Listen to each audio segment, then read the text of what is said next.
Había una vez una docente cuyo nombre era Doris. Ella era profesora de Historia y Geografía de la Institución Educativa 14809 Quebrada Seca, entre la línea ecuatorial de Perú y Ecuador. Como todas las mañanas, Doris, después de realizar su actividad alimenticia, observaba el bello paisaje, para luego dirigirse a la institución educativa, que más allá de ser un trabajo para ella, era su segundo hogar, en el que ayudaba a desarrollar la capacidad intelectual, moral y afectiva de las personas, de acuerdo con la cultura y las normas de convivencia de la sociedad a la que pertenecen. La mañana del día lunes 4 de marzo de 2019 era el primer día de clases, día de emociones, conocer nuevos estudiantes, niños deseosos de aprender. Así que llegó al aula, la cual había decorado con algunas láminas de valores y frases educativas. Al llegar y ponerse frente a ellos y decirles: Buen día, yo soy la maestra Doris y les enseñaré el curso de Personal Social. Procediéndose la presentación de 15 estudiantes, rostros de emoción y nerviosismo a la vez. Así es como se inicia la presentación. Yo soy Juan, tengo 15 años. Cada día me levanto a las 4:30 de la mañana, porque tengo que caminar casi 2 horas para llegar a nuestra escuela. Se puso de pie otra niña, la cual dijo: Hola, yo soy Katy, tengo 16 años, yo soy de Ecuador y este año estudiaré en Perú. De pronto se escuchó la voz de: Maestra, ¿sí pueden estudiar niños de otros países en el nuestro? Ante ello, la profesora, muy atenta a la pregunta, respondió: Claro que sí. Pero Juan agregó otra pregunta. Maestra, ¿es igual la educación aquí que allá? ¿En qué se diferencia? La profesora dijo: Ya veo que tienen muchas ganas de conocer parte de la historia y que bueno, pues hoy iniciaremos con la historia de nuestro país. Así es como Doris pidió que se sentaran y escucharan atentamente. Ella inició diciendo: La educación se da desde épocas primitivas. ¿Se imaginan cómo era la enseñanza en esa época? Pero maestra, si en esa época no habían escuelas. Es cierto, nadie asistía a la escuela. La educación era natural, espontánea, adquirida por la convivencia de padres e hijos, adultos y menores. Era una educación por imitación. Así se aprendieron las costumbres, los cantos y las danzas, hasta el lenguaje.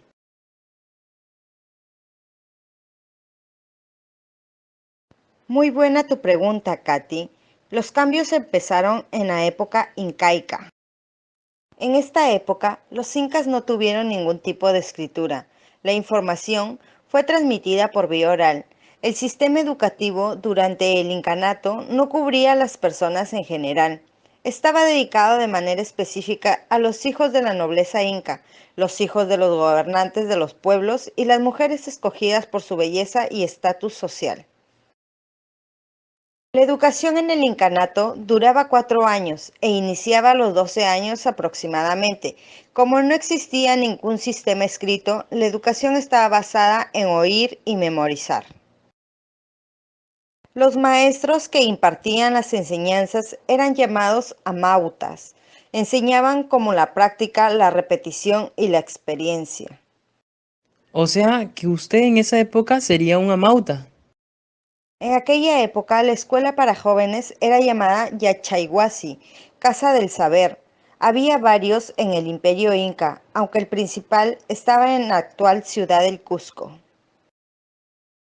Los hijos de los nobles recibían enseñanzas de la lengua quechua en el primer año de la educación. El tercer año recibían educación sobre la interpretación de los quipus. El quipu era la única herramienta con la que era posible llevar un registro preciso de la población y de los productos que se producían y almacenaban. No todas las niñas del Imperio Inca tuvieron la oportunidad de ir a las escuelas. Solo algunas niñas de clase social alta o de gran belleza recibían educación.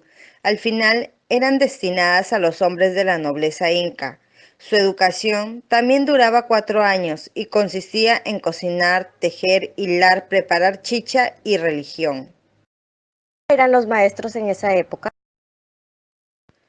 Los maestros que impartían la enseñanza a las castas nobles eran los amautas. La enseñanza era oral a los jóvenes. Los amautas eran escogidos por ser los hombres más sabios del imperio inca.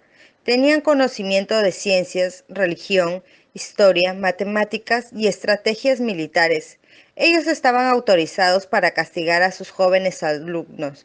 Sin embargo, si se excedían en el castigo, ellos también eran castigados. Luego siguió la época colonial. La educación colonial que se desarrolló durante la colonia fue eminentemente clasista. Esto quiere decir que las clases sociales dominantes tenían acceso a todos los niveles de educación, mientras que los grupos sociales dominados tenían solo una educación elemental o simplemente no tenían acceso a ella. Se crearon las escuelas, colegios, seminarios y universidades reales. La educación era hemorística y dogmática, muy similar a la desarrollada en Europa medieval.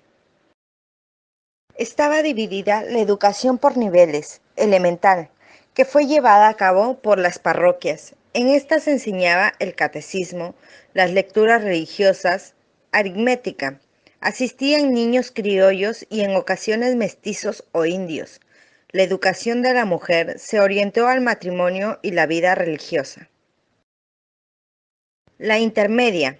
El colegio mayor, orientado a los sectores altos y medios de la población, tales como el Colegio de San Pablo en Lima, el Real Convictorio de San Carlos en 1768, el colegio para caciques eran específicamente para los indios reconocidos con alguna autoridad, y la educación superior impartida en las universidades para la aristocracia colonial y los hijos de los funcionarios de la colonia.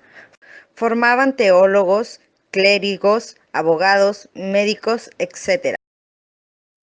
Luego de la época colonial de Perú, se libera de los españoles. La Declaración y Proclamación de la Independencia del Perú constituye uno de los hechos más trascendentales de la historia, época en que se da la emancipación, la que se refiere a toda aquella acción que permite a una persona o un grupo de personas acceder a un estado de autonomía, por cese de la sujeción a alguna autoridad o potestad, como por ejemplo la emancipación femenina o la emancipación. Maestra, qué interesante. Por favor, continúe. ¿Y luego qué pasó con la educación? ¿Cómo se logró que todos tengan acceso a ella a comienzos de la época republicana en el Perú? El interés por la educación pública se hace patente a través de las constituciones del Estado y de la organización ministerial. La Constitución de 1823 señala todo lo necesario para que las instrucciones públicas sea por planes fijos e instituciones convenientes, a la conservación y progreso de las fuerzas intelectuales y estímulo de los que se dedicaron a la carrera de las letras. Asimismo, que indica que la educación debe impartirse por igual a todos. Todos sorprendidos de los hechos históricos cuando de pronto... Maestra, digamos, ¿es igual la educación de Ecuador que Perú? ¿Qué sabe usted de su historia?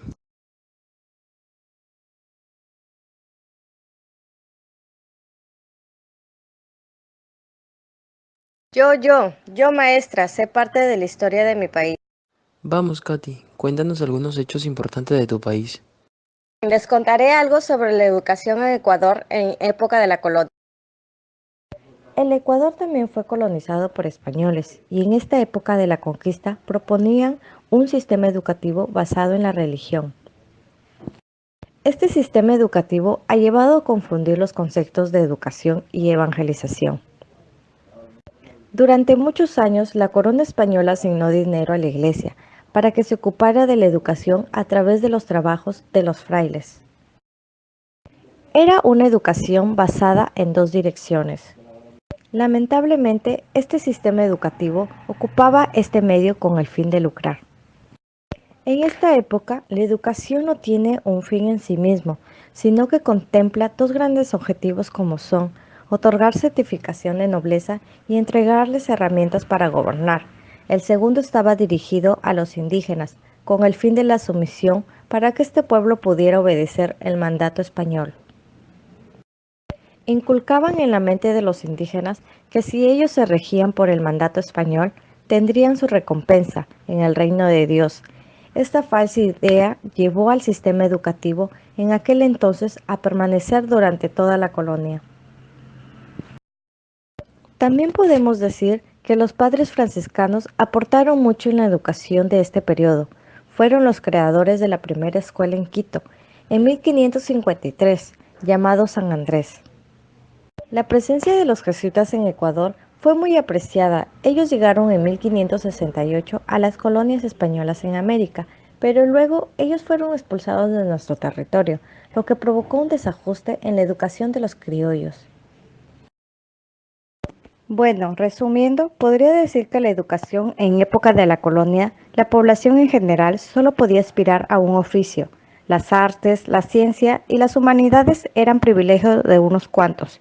La única instancia que podía educar era la iglesia, y la educación estaba dividida tanto por clases sociales como por el sexo. ¿Qué pasó después, maestra? El 24 de mayo de 1822, el Ecuador se independizó de la Gran Colombia. El 27 de junio, el claustro universitario reconoció el cambio de gobierno y acuerda borrar las armas españolas y sustituirlas por la República. En 1830, cuando el Ecuador se organiza como república soberana e independiente, las constituciones han consagrado la obligación de promover y fomentar la educación pública. Durante la primera presidencia del general Flores, la Universidad Central siguió su marcha sin cambiar de trayectoria. En este periodo presidencial se crearon nuevas cátedras que surgieron con el motivo de mejorar la educación del país.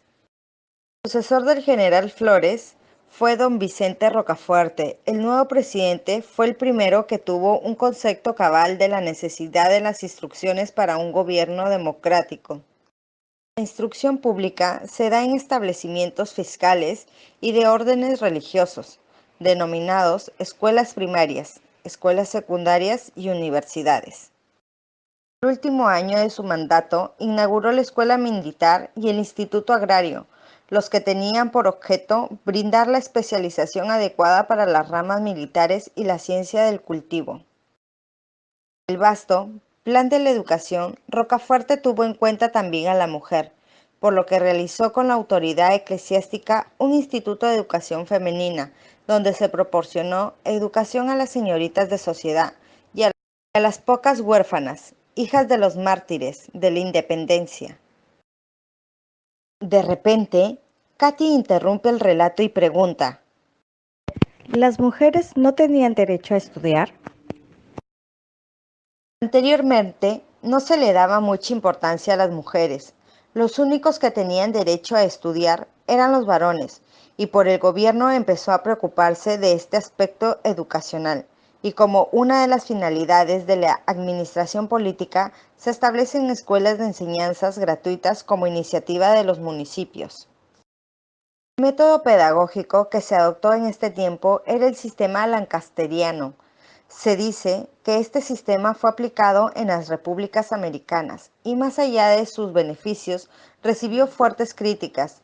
Se pensaba que este tipo de educación era memorística, que no creaba conciencia respecto a los deberes y responsabilidades de un ciudadano, cuya creación estuvo a cargo del inglés Joseph Lancaster. La educación estaba al servicio de la integración política y del control social. Su accionar pedagógico traía consigo los principios católicos modernos amparados por el gobierno, es decir, se tenía una educación ideológica que intentaba imponer a sus educandos una visión del mundo basada en más caros principios religiosos. Y por otro lado, la educación moderna, es decir, técnica, científica, se puede decir que el normalismo para los indígenas y su plan de alfabetización masivo son claras evidencias de ello. Durante el siglo IX, Gabriel García Moreno gobernó el Ecuador en 2 ocasiones. El clima de constante zozobra vivido por el Ecuador había impedido la estabilidad y el progreso educativo. pero después de muchas luchas se crea un proyecto de consolidación de Estado a nación, de conformar una república católica y con una educación pública. Luego aparece la revolución alfarista, se dice el liberalismo. También podrían su sello al Ecuador. Era un modelo pedagógico memorista. En esta propuesta pedagógica, aplicada sobre todo en la educación primaria, los estudiantes se agrupaban en grados o niveles de acuerdo a su edad, a diferencia del modelo educativo anterior. Eloy Alfaro fundó varios colegios emblemáticos. Los caminos de la educación ecuatoriana en las últimas décadas han sido diversos, coexistiendo varias propuestas educativas. Y resumiendo, lo que fue la enseñanza de Ecuador desde 1950, se podría decir que a partir de los años 50, el Ecuador adoptó medidas de planificación del desarrollo, que incluían una ampliación de la educación pública, concebida como creadora de riqueza y de estabilidad social. En el campo de la educación, el sustrato teórico del nuevo paradigma de desarrollo lo contribuye la teoría del capital humano, mediante la cual se intentaron medir las reformas educativas con los requerimientos del sistema ocupacional, entendiéndose las decisiones en el campo de la educación como inversiones de capital. A mediados del siglo XX, Ecuador conoce un momento de estabilidad y cierta bonanza económica. La educación se enfoca en el desarrollismo. Hay que formar al recurso humano, es decir, hubo una directa educación entre educación y la economía. Los caminos de la educación ecuatoriana en las últimas décadas han sido diversos, coexistiendo varias propuestas educativas. La historia muchas veces nos sorprende, cuando del pasado, que a veces se creen superados, están perdidas en el presente bajo nuevas formas. En la actualidad, ¿cómo es la educación en ambos países? En la actualidad, tanto en Ecuador como en Perú, se parecen, son similares, usan la tecnología, usan sesiones de clase, ya no es memorístico, utilizan la neurociencia. O sea, ahora nosotros aprendemos diferente. Ahora el trabajo es cooperativo. Yo aprendo de ustedes y ustedes aprenden de mí.